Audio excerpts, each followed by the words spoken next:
বিবাহিত মেয়ে তার বাবা মাকে দেখাশোনা করলে নাকি সেটা ভীষণ অন্যায়। কারণ বিয়ের পর সে তার সব দায়িত্ব পালন করবে শ্বশুর বাড়ির জন্য। বাপের বাড়ির জন্য কিচ্ছু করতে গেলেই তার রক্ষে নেই। যেহেতু মেয়েটির বিয়ে হয়ে গেছে তাই সব সম্পর্কই ছিন্ন হয়ে গেছে। বাপের বাড়ির সাথে তার আর যোগাযোগ না রাখলেও চলে। হ্যাঁ, এমনটাই ধারণা উত্তরার শ্বশুরবাড়ির প্রত্যেকটা মানুষের। উত্তরা চাকরি করে কলকাতায় একটি সরকারি স্কুলের শিক্ষিকা। চাকরিটা বিয়ের আগে থেকেই করছে, কিন্তু বাড়ির বউ চাকরি করাটা বড়ই বেমানান। উত্তরার শাশুড়ি এটা নিয়ে প্রথম প্রথম অনেক কথাই বলেছেন। উত্তরা তাতে কোনো কান দেয়নি। তবে এখন যেটা সব থেকে বড় সমস্যা, উত্তরার উপার্জিত টাকায় বাপের বাড়ির জন্য কিছুই করা যাবে না। কারণ সে টাকায় বাপের বাড়ির লোকের কোনো অধিকার নেই। আর এটা নিয়ে ঝামেলা বেঁধেছে উত্তরার হাজবেন্ড সুমনের সাথে। বাবা মার একমাত্র মেয়ে উত্তরা। উত্তরা বাবাও ভালো চাকরি করতেন। প্রথম থেকেই উত্তরার বাবার একমাত্র লক্ষ্য মেয়েকে সঠিক শিক্ষায় চালিত করে তাকে প্রতিষ্ঠিত করা। উত্তরার বাবা মা উত্তরার বিয়ের জন্য কখনোই ভাবেননি। ওনারা জানতেন মেয়ে বড় হলে নিজেই ঠিক করতে পারবে নিজের জীবনসঙ্গীকে। একটা বয়সের পর নিজের বিচার বিবেচনা শক্তি দিয়ে সে সিদ্ধান্ত নিতে পারবে নিশ্চয়ই। কিন্তু কেরিয়ারটা ঠিক মতো গড়ে দিতে না পারলে ভবিষ্যতে অনেক প্রতিকূল পরিস্থিতির সম্মুখীন হতে পারে। আর সেই ভেবেই মেয়েকে মানুষ করেছেন উত্তরার বাবা মা। এদিকে উত্তরার সঙ্গে সুমনের বিয়েটা দেখাশোনা করে হয়নি, একে অপরকে ভালোবেসেই বিয়ে করেছে। বিয়ের আগে ৮ বছরের প্রেম। উত্তরার এক বান্ধবী ছিল সৌরভী। সৌরভী একদিন কথোপকথন প্রসঙ্গে উত্তরাকে বলেছিল, আমার একজন বন্ধু আছে, খুব পছন্দ করে তোকে। আমাকে পছন্দ? হ্যাঁ রে, বিটেক করছে, ভালো ছেলে, নাম সুমন। সৌরভী পরিচয় করিয়ে দিয়েছিল সুমনের সাথে। তারপর সুমনের সাথে পরিচয়, তা থেকে বন্ধুত্ব, পরে প্রেম। উত্তরা তখন কলেজে পড়ছিল, ইংলিশ অনার্স। কলেজ কমপ্লিট করে মাস্টার্স, বিএড, তারপর চাকরি পায় উত্তরা। ওদিকে সুমনও একটা কোম্পানিতে জয়েন করেছে ততদিনে। উত্তরা সুমনের কথা বাড়িতে জানায়। উত্তরার বাবা মায়ের কোনো আপত্তি নেই, কারণ উত্তরা বড় হয়েছে, নিজের পছন্দের ছেলেকে বিয়ে করবে, এতে আর অসুবিধার কি আছে। কিন্তু সুমনের বাড়িতে চাকরি করা মেয়ে তাদের ছেলের বউ হবে, এটা মানতে একটু অসুবিধা। যাই হোক, অবশেষে দুই বাড়িতে কথাবার্তা হয়ে সুমন আর উত্তরার বিয়েটা সম্পন্ন হয়। বিয়ের কয়েকটা দিনের ছুটি কেটে যাওয়ার পর উত্তরা স্কুল জয়েন করে। উত্তরার এই চাকরি করাটা সুপত্রা দেবীর ঠিক পছন্দ হচ্ছিল না। সুপত্রা দেবী অর্থাৎ উত্তরার শাশুড়ি প্রথম প্রথম দু একটা কথা অবশ্য শুনিয়েছিলেন। শাশুড়ি মায়ের কথায় তো চাকরি ছাড়া যায় না। আর সমস্যা তৈরি হলো অন্য জায়গায়। স্যালারির সমস্ত টাকা নিজের কাছে রাখা যাবে না, নিজের প্রয়োজন মতো টাকাটা রেখে বাকি টাকা সুমনের হাতে তুলে দিতে হবে, এটাই সুমনের বক্তব্য। কিন্তু কেন? উত্তরা জানিয়েছিল, সংসারের প্রয়োজনে আমি খরচ করব, কিন্তু আমি তোমার হাতে সব টাকা তুলে দিতে পারবো না। সুমন বলেছিল, কেন দেবে না? যদি দিতে না পারো তাহলে চাকরি করারও দরকার নেই। এই নিয়ে সুমনের সাথে প্রায় দিনই ঝামেলা হতো টুকটাক। তাতে উত্তরার কিছু যায় আসেও না। উত্তরা তার রোজগারের টাকা নিজের কাছেই রাখবে, প্রয়োজনে সংসারের জন্য খরচও করে। কিছু কিছু পুরুষ মানুষ ভাবে বউ মানেই তাদের একছত্র অধিকার, তাদের কথায় উঠতে বসতে পারলে তার মতো মেয়ে আর হয় না। উত্তরার প্রতি বাড়ির সকলেই সব থেকে বড় রাগের কারণ ছিল এটাই।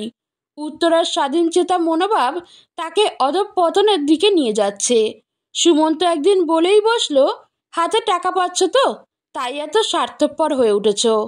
টুকটাক ঝামেলা অশান্তি নিয়ে ততদিনে বিবাহিত জীবনে 4 বছর কেটে গেছে উত্তরার। বাড়িতে নতুন অতিথির আগমনও হয়েছে। উত্তরার মেয়ে হয়েছে। মেয়ের বয়স তখন 1 বছর। এদিকে উত্তরার বাপের বাড়ির বাবা আর মা, তাই তাদের দেখাশোনার দায়িত্ব উত্তরার। বাবার শরীরটা কদিন ভালো যাচ্ছিল না, তাই উত্তরাকে মাঝে মধ্যেই যেতে হচ্ছিল ওই বাড়িতে। এদিকে মেয়েও ছোট, কখনো কখনো মেয়েকে রেখেই ছুটতে হচ্ছিল। বাবাকে নিয়ে গিয়ে ডাক্তার দেখানো, ওষুধপত্র কিনে দিয়ে আসা ইত্যাদি কাজগুলো উত্তরাকেই করতে হচ্ছিল। আর এখানেই বেঁধেছিল সমস্যা। উত্তরা কেন বাপের বাড়িতে ঘন ঘন যাবে? শাশুড়ির ধারণা সমস্ত টাকা বাপের বাড়িতে দিয়ে আসে উত্তরা। সেম ধারণা সুমনেরও। বিবাহিত ছেলে তার বাবা মাকে কাছে রেখে দায়িত্ব পালন করলে সেটা কর্তব্য, আর বিবাহিত মেয়ে করতে গেলেই সেটা অন্যায়। আর এটা নিয়ে তুমুল অশান্তি বাড়িতে। সুমন বলে বসলো, সব টাকাই তো ওখানে ঢেলে দিয়ে আসছো, এসব হচ্ছেটা কি? আমার টাকা আমি আমার বাবা মাকে দিতে পারবো না? তোমার বাবার তো অভাব নেই, পেনশনের টাকা তো আছে, তাতেও তোমাকে দিতে হবে? 100 বার দিতে হবে বই কি? বিয়ের আগে কি এমন প্রতিশ্রুতি ছিল নাকি যে আমি কিছু দিতে পারবো না? বিয়ের পর কোনো মেয়েকেই দেখিনি এতটা করতে তুমি যা করছো। আমিও তো অনেক মেয়েকেই দেখিনি তার শ্বশুর শাশুড়ির সাথে থাকতে। অনেকেই তো আলাদা থাকছে। আমি তো কখনো বলিনি যে তোমার বাবা মাকে দেখতে হবে না বা আলাদা থাকবো। এত বাজে কথা তোমার মাথায় আসে কি করে যে আলাদা থাকবে? আমি আমার বাবা মাকে দেখব, এটাই আমার কর্তব্য। বাহ, দারুণ তো। তুমি তোমার বাবা মাকে কাছে রেখে দায়িত্ব পালন করে কর্তব্য করবে, আর আমি দূর থেকে কর্তব্য পালন করতে পারবো না? আমি দায়িত্ব পালন তো আমার বাবা মায়ের জন্য শুধু করি না, তোমার বাবা মায়ের জন্যও করি।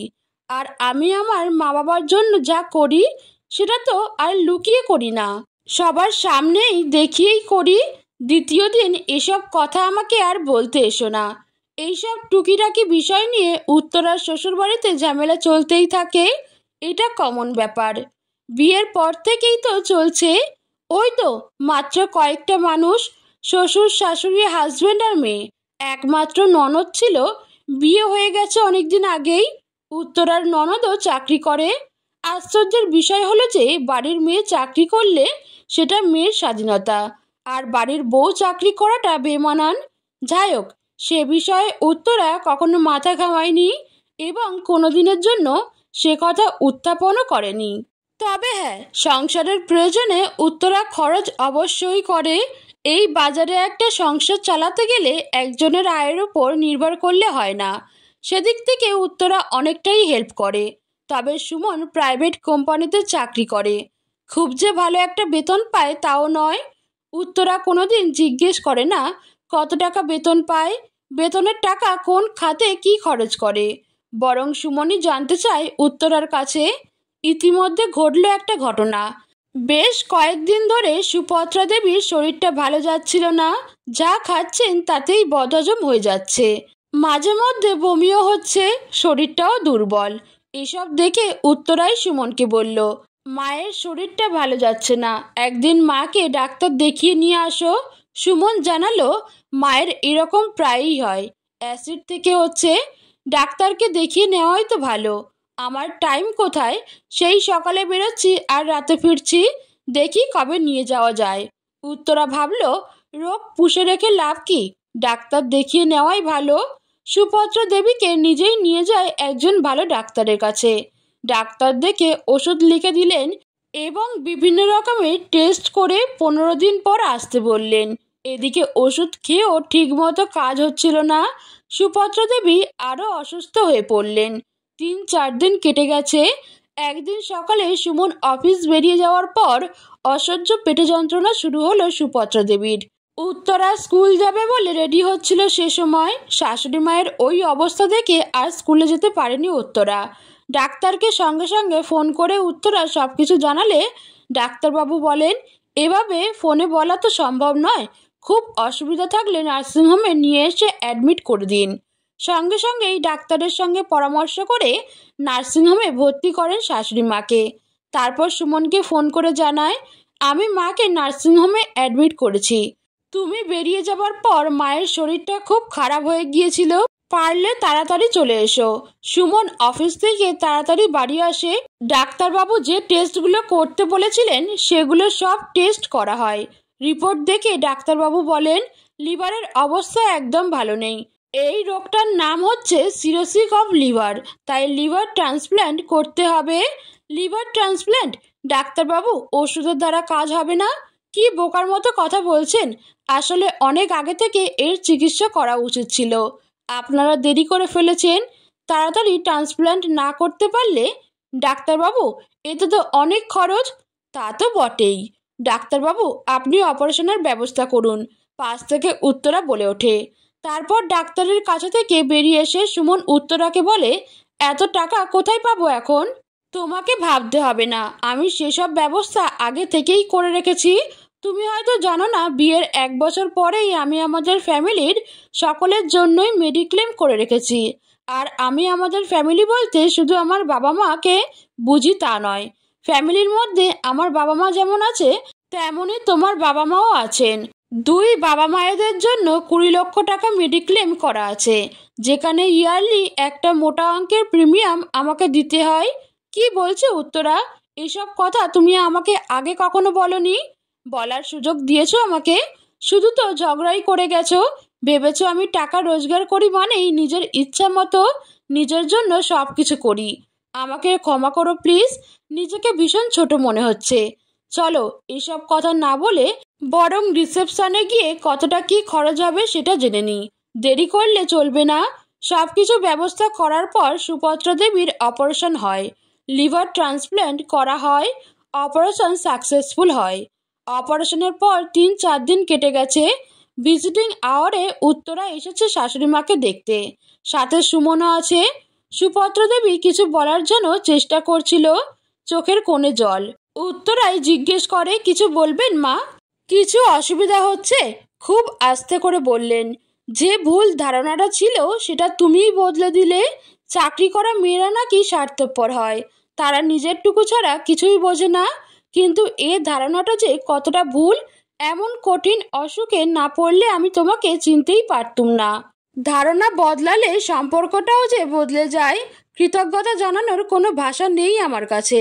উত্তরার মুখে মৃদু হাসি রেখে বলে, আমি কিছুই করিনি মা, যা করেছেন ঈশ্বর করেছেন। আপনি যা পেয়েছেন সেটা আপনার ভাগ্যে, আপনার কপালে খারাপ কিছু নেই। তাই তো আজ যা হয়েছে তা ভালোই হয়েছে। আমি আমার বাবা মায়ের পাশে যেমন আছি, তেমনই আপনারাও তো আমার আরেক মা বাবা। কখনো ভুল বুঝবেন না। অনুশোচনার আগুনে সুভদ্রা দেবী যেন অনেকটা দগ্ধ। আমার ভুলটা আমি বুঝতে পেরেছি। তোমার বাবা মায়ের কাছে আমি কৃতজ্ঞ। তোমাকে সুন্দর শিক্ষা দীক্ষা দিয়ে মানুষ করে প্রতিষ্ঠিত করেছিলেন বলেই তাদের সুশিক্ষার ফল আমাকে আরও কয়েকটা বছর বাঁচার সুযোগ করে দিয়েছে। এতটা উদারতা আমি বা আমার ছেলে কেউই দেখাতে পারিনি। আশীর্বাদ করি সারা জীবন যেন এভাবেই সকলের পাশে থেকে যেন আলোর যাত্রী হয়ে উঠতে পারো। ভগবান তোমার মঙ্গল করুক।